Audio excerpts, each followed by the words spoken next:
What's up, guys? Welcome back to Jimmy Talk. So I'm doing a part two to this video. I made a part one. Didn't even plan on making a part two all the way back. I don't even know how long, but I think this needs a second video because a man needs to be smart about what kind of woman he gets involved with. A lot of modern culture makes women act in ways that just simply make them bad partners. And also, let me clarify, this video is not about just being mean to women. It's more about spotting warning signs that a woman is not wife material. You want a woman who will help you build a stable life and a strong family, not the opposite. So, here's the first one. One, women who are into politics. This might be the biggest one. Men and women are different, and this is just a simple fact. A man's natural role is to be out in the world, dealing with conflict, providing, and protecting. And really, that's what politics kind of is. A woman's strength is creating a warm, stable home for a family. That's where she builds the future by raising good kids and making a safe place for her family.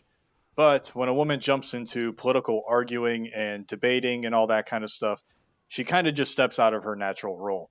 These kinds of women often turn out to be argumentative, aggressive, and just a bit more masculine in nature.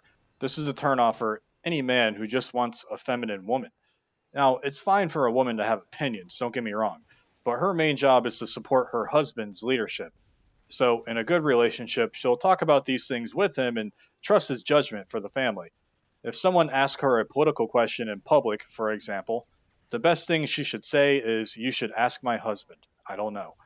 This shows that she's a part of your team and respects you as the leader. It's just a sign of a strong, secure couple. And basically, the opposite of this is the girl boss kind of chick. They just like to argue and hear themselves talk. They care more about winning debates online than building a happy home. They are not looking for a man to lead them. She's just looking for an audience. Avoid these women. They are not built for a peaceful, traditional relationship. Now, number two is women with a big online following. This is a huge red flag because for many women, attention is like a drug. It's like the number one thing for them. Like dudes wanting to have sex, for women, it's getting attention. A woman who makes videos of herself talking, especially about serious stuff like politics, that's just one of them, is usually doing it for the attention. She knows that a big part of her audience is men who follow her because they think she's attractive. These guys develop a fake relationship with her through a screen. It's called parasocial relationships, and they dream about her and meeting her and maybe just getting the chance to sniff her butt fart. But, anyways, yeah, the woman knows this and she loves the validation. It just makes her feel important and desired.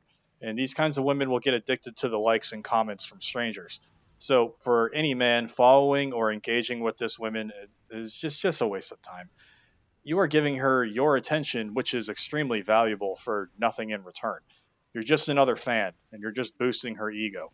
A woman who needs this constant kind of validation from the internet is not capable of being a loyal, down to earth woman. She's just married to her online persona, basically. So now, number three is kind of obvious, but it's women that are absolutely covered head to toe in tattoos. Not just one or two tattoos hidden by a shirt or something. It's like instead women with a bunch of sleeves. You know, like a small, tasteful one can be okay, like I just said.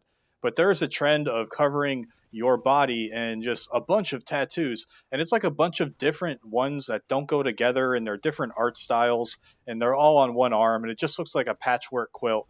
And I just think this is a major warning sign because it's just simply a sign of bad judgment.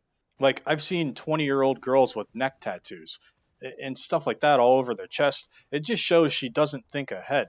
Getting a tattoo is permanent, and covering yourself in them shows a lack of impulse control and a lack of respect just for yourself.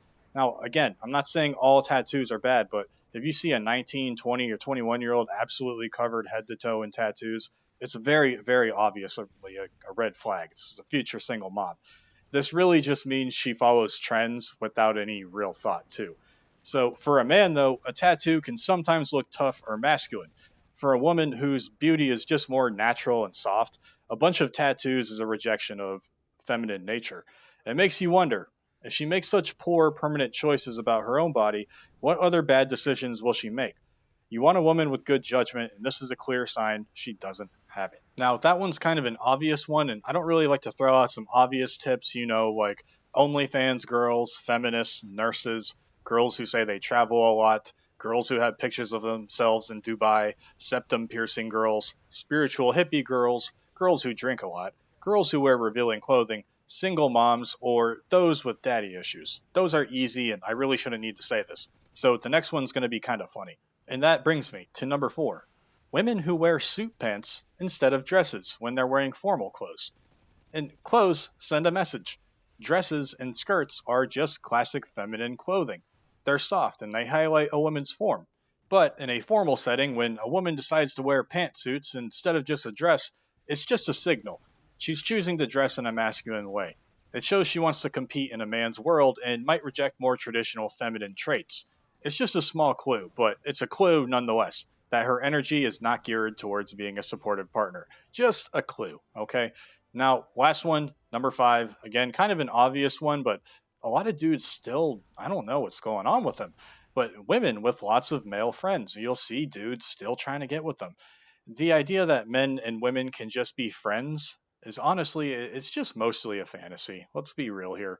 When a woman has a bunch of guy friends, it's almost always one of 3 things. 1, they've hooked up in the past. 2, the guy wants to hook up with her and is just hanging around, waiting for his chance to prowl like a hyena. 3, she's using him for attention, free meals, or gifts. There's really just no good reason for it. Men and women are different. They don't become friends the same way that guys do. There's almost always some kind of like sexual tension or hidden agenda underneath. Almost always. And I know someone's going to comment and be like, well, I'm friends with girls, but just to let you know, it's probably not going to go anywhere. And if you're friends with her, then I mean, cool, but you're probably the outlier here. And that's a little bit strange, to be honest. But if you date a woman with a bunch of guy friends, you're kind of just asking for trouble. You're always going to have some guy lurking in her texts or sending her snaps or Instagram reels or TikToks.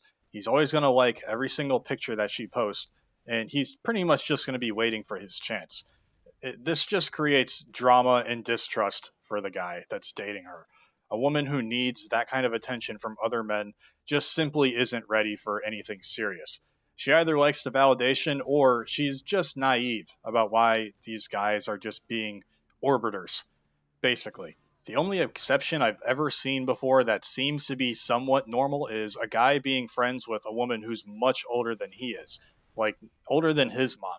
This is much more like a family member or a mentorship kind of thing. That's really the only time I've seen men and women be friends. But yeah, basically, the bottom line here is you just need to be sharp and pay attention to these kinds of subtle clues. Avoid these kinds of women and you'll probably be okay. All right, guys, that's all from me today. America first and only. God bless your families. Jimmy Talks out.